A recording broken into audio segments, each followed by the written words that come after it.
Well, Paul, with everything that went on there this afternoon, I guess you're pleased to take the game back to Boreham Wood?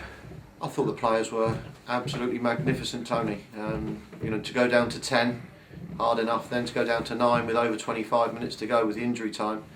It's like attack v defence the last 20 minutes, but what a set of players they are to dig in, really. It would have been easy again to have thrown the towel in with what else has been going on.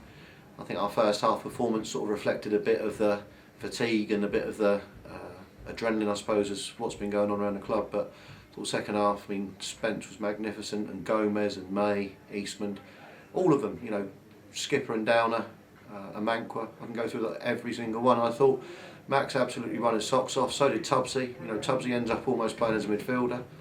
And then Pape comes on and put a real good shift in.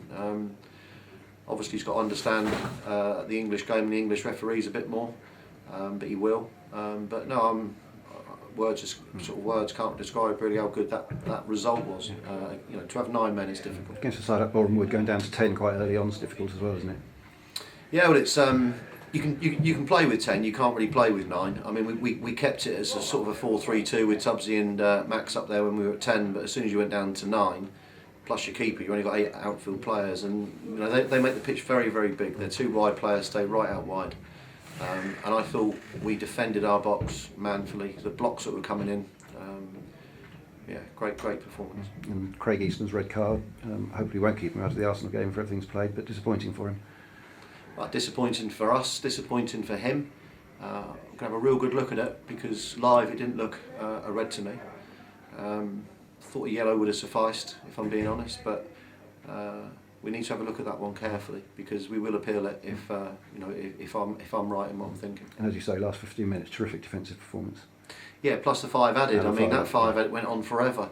They were getting cross after cross in the box, and as I said, Downer and Collins and everyone who could defended manfully. And then, the one thing we can't not talk about today is probably the best saves I think I've ever seen, because that was already in. I turned away saying barely were 1-0 down, and I just saw this hand appear from nowhere. That's a magnificent save, and it will get forgotten because of everything else, but not by me.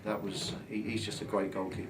And after Jefford having a problem in the first half hour, Dan Spence getting man of the match for the way he played against Andrade in the last hour. Dan Spence doesn't get anywhere near the recognition or credit that he deserves at this football club. He's never talked about amongst the supporters, but he is technically one of our best players.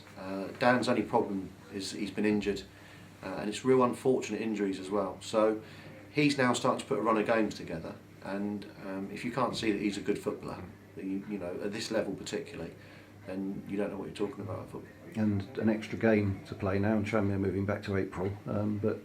Yeah, I'm not unhappy with that. As I said to you earlier, I think that makes Nicky Bailey available and Rory Deacon available, and I can talk to Bruce about bringing still 1 or 2 more in, because as I said, it's unrealistic to fight on 3 fronts, and we've done that now right the way through to February. So we do need some help, certainly through to the end of the season, and I will be looking to bring another 1 or 2 in, I think.